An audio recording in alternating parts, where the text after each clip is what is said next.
Good morning student.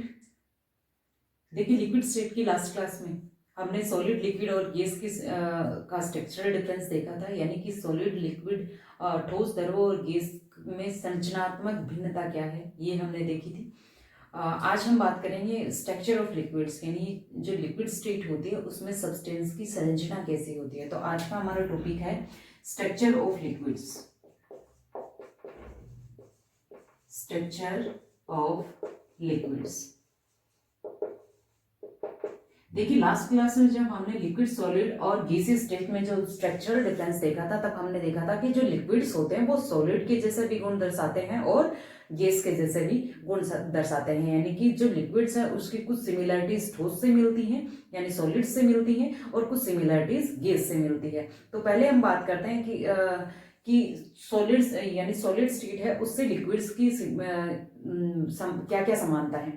तो जो liquid की स्ट्रक्चर के बारे में जो अलग अलग साइंटिस्ट ने अलग अलग मत दिए थे, उसमें किसी ने ये माना था कि जो लिक्विड्स हैं, एक मत ये था कि लिक्विड्स जो होते हैं वो as a molten solid state है, और एक मत ये था कि जो लिक्विड्स होते हैं वो एक गैस का विस्तारित रूप है, यानी liquids as a extension of gases. तो पहले हम बात करते हैं liquid state as a molten solid state. द्रव अवस्था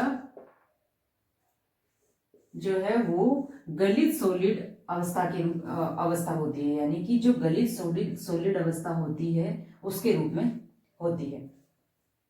कैसे? देखिए, पहले हम बात करते हैं डेंसिटी की। देखिए, जब भी किसी पदार्थ का घनत्व हम ठोस, द्रव और गैस अवस्था में देखते हैं, तो जो द्रव अवस्था और ठोस अवस्था में पदार्थ का घनत्व होता है वो गैस अवस्था की कंपेयर में काफी ज्यादा होता है। यानी किसी भी पदार्थ का घनत्व द्रव और ठोस अवस्था में जितना होगा वो काफी सिमिलर होगा, यानी बहुत कम डिफरेंस होता है। जबकि हम देखें द्रव और गैस अवस्था की घनत्व को कंपेयर करें तो वो बहुत डिफरेंस बहुत ज्यादा आता है। ठीक है, यानी कि घनत्व से ये शो होता है कि जो लिक्विड्स हैं वो सॉलिड से सिमिलरिटीज दर्शाते हैं, क्योंकि किसी भी पदार्थ का घनत्व सॉलिड स्टेट में और लिक्विड स्टेट में अगर गैसियस स्टेट में कंपेयर करें तो सॉलिड और लिक्विड स्टेट में जो घनत्व होगा वो गैसियस स्टेट की कंपेयर में काफी ज्यादा होगा, और सॉलिड और लिक्विड स्टेट में का जो घनत्व होता है वो काफी सिमिलरिटीज दिखाता है, यानी बहुत कम डिफरेंस होता है। नेक्स्ट मैं बात करूं heat of fusion. Heat of fusion and heat of vaporization. Heat of vaporization. Heat of fusion और हीट ऑफ वेपोराइजेशन क्या होती है? हीट ऑफ फ्यूजन और हीट ऑफ वेपोराइजेशन का मतलब ये होता है कि कोई भी पदार्थ जब अपनी ठोस अवस्था से निश्चित ताप दाब पर द्रव अवस्था में बदलता है तो अवशोषित की गई जो ऊष्मा होगी उसे हीट ऑफ फ्यूजन कहेंगे।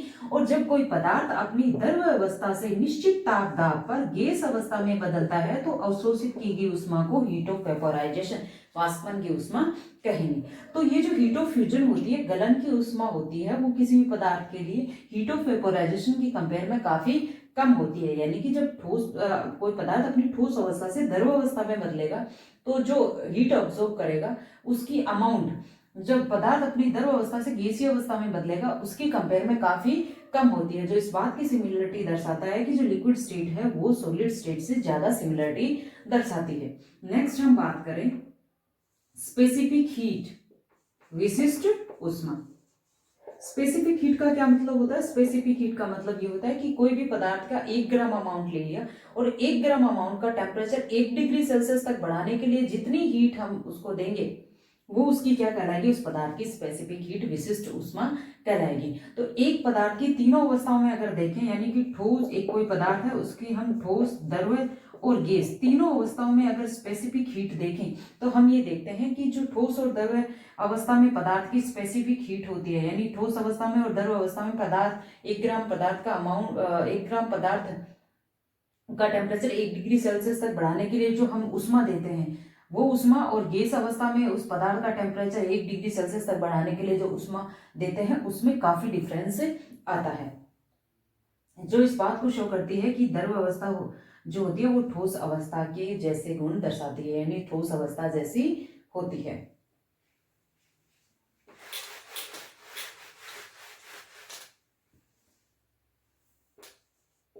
नेक्स्ट हम बात करते हैं कंप्रेसिबिलिटी की।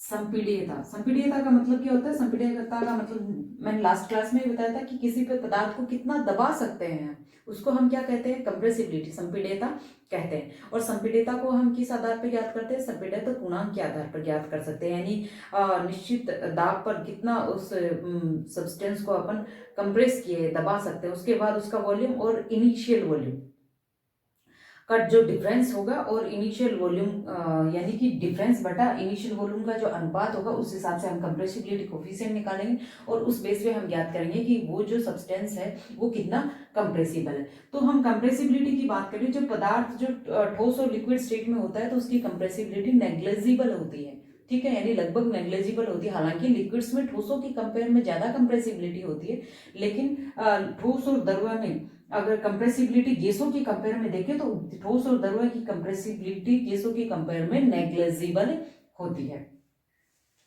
Next, intramolecular distance.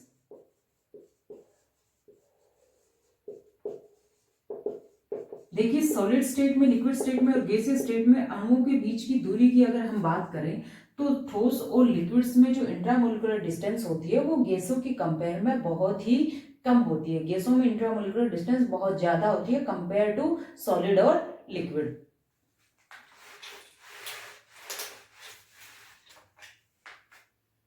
नेक्स्ट है थर्मल एक्सपेंशन, तापीय प्रसार, थर्मल एक्सपेंशन एंड कंप्रेशन।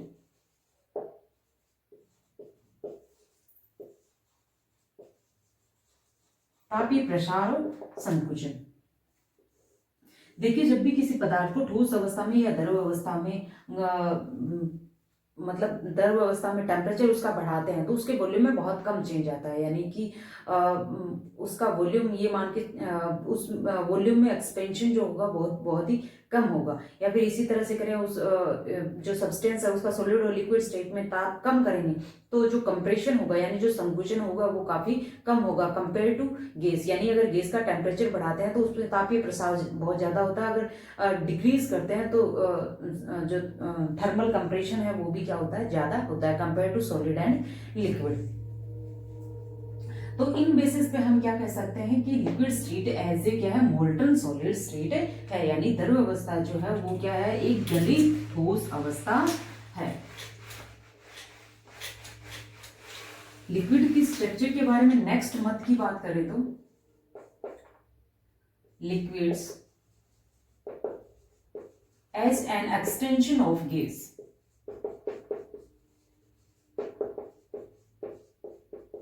द्रव्य गैस का विस्तारित रूप है, यानी कि कोई भी पदार्थ की जो द्रव्य अवस्था है वो उसकी गैसीय अवस्था का क्या है? एक विस्तारित रूप है। कैसे? यानी कि लिक्विड और गैस स्टेज में क्या क्या सिमिलरिटीज है? पहली बात तो फ्लूइडिटी। देखिए, कोई भी पदार्थ जब लिक्विड स्टेट में होगा तो या गैसीय स्टेट में होगा तो उसमें बहने का गुण होगा, यानी कि द्रव और गैस दोनों में क्या होता है? बहने का गुण पाया जाता है। डिफ्यूजन, विसरण। द्रव और गैस जो होते हैं यानी लिक्विड स्टेट में और गैसीय स्टेट में डिफ्यूजन के नेचर होते हैं। गैसीय स्टेट में और लिक्विड स्टेट में सब्सटेंस के जो अवयवी कण होंगे यानी पदार्थ के जो अवयवी कण होंगे वो अपनी अधिक सांद्रता से कम सांद्रता की ओर गमन करेंगे। इसी तरह से density at critical temperature and pressure, यानी क्रांतिक ताप दाब पर घनत्व। क्रांतिक ताप दाब पर अगर घनत्व देखें गैसीय अवस्था और द्रव अवस्था में तो दोनों का घनत्व क्या होता है? सेम होता है, यानी क्रांतिक ताप और दाब पर गैस और द्रव जो होते हैं उनका घनत्व क्या होता है? समान होता है। इसके अलावा हम बात करें प्रेशर की तो गैसों की तरह जो लिक्विड्स होते हैं उनमें भी किसी भी बिंदु पर प्रत्येक डायरेक्शन में जो लगने वाला प्रेशर होता है वो क्या रहता है? इक्वल रहता है। यानी इन बेसिस पे हम क्या कह सकते हैं कि लिक्विड्स क्या है, as an extension of gases है, यानी कि गैसेस का विस्तारित रूप है। जिस तरह से हम गैसेस के लिए वॉन डेर वाल इक्वेशन लिखते हैं, यानी P plus A upon V square V minus n b equal to लिखते हैं NRT, उसी तरह जो लिक्विड्स होते हैं उनके लिए भी वॉन डेर वाल सम्मानित अवस्था समीकरण लिखते हैं pi plus 3 upon 5 square 3 5 minus 1 equal to 8 theta. इसमें ये जो पाई होता है ये होता है सम्मानित दाब यानी रिड्यूस्ड प्रेशर जो होता है P अपॉन PC यानी प्रेशर अपॉन क्रिटिकल प्रेशर, और 5 जो होता है वो होता है सम्मानित आयतन रिड्यूस्ड वॉल्यूम। वो 5 इक्वल टू क्या होगा V upon wish volume upon critical volume. And theta क्या होता है, थीटा होता है रिड्यूस्ड टेम्परेचर सम्मानित ताप, वो किसके इक्वल होगा, temperature upon TC critical temperature के इक्वल होगा। यानी इस तरह से जो लिक्विड्स हैं वो गैसेस से इन गुणों में समानता दर्शाते हैं। तो इसीलिए हम ये मत भी मानते हैं कि liquids as a extension of gases, यानी लिक्विड्स जो हैं वो गैसेस का विस्तारित रूप है। अब हम बात करते हैं कि ये जो लिक्विड्स के बारे में जो थ्योरीज दी गई थी, जो सिद्धांत दिए गए थे, यानी इनकी लिक्विड्स के स्ट्रक्चर के बारे में वो क्या है।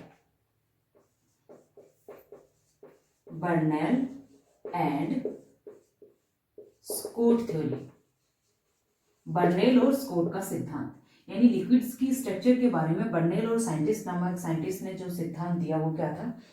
देखिए इन्होंने बताया कि जो लिक्विड्स होते हैं उनमें अवयवी कणों का अव्यवस्थित संकुलन पाया जाता है, यानी लिक्विड द्रव अवस्था में पदार्थ के अणुओं का अव्यवस्थित संकुलन पाया जाता है, रैंडम पैकिंग पाई जाती है।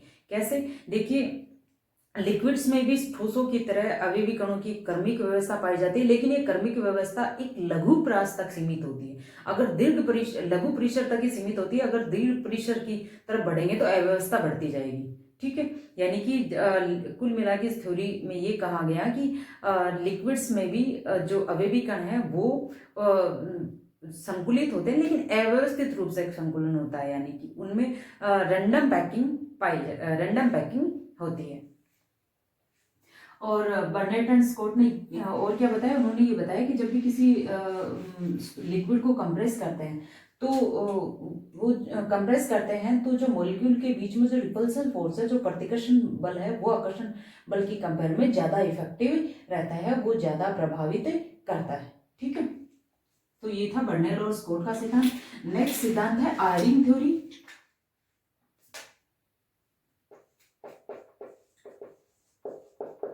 आयरिंग थ्योरी, या फिर मैं ये कहूं वैकेंसी थ्योरी ऑफ लिक्विड।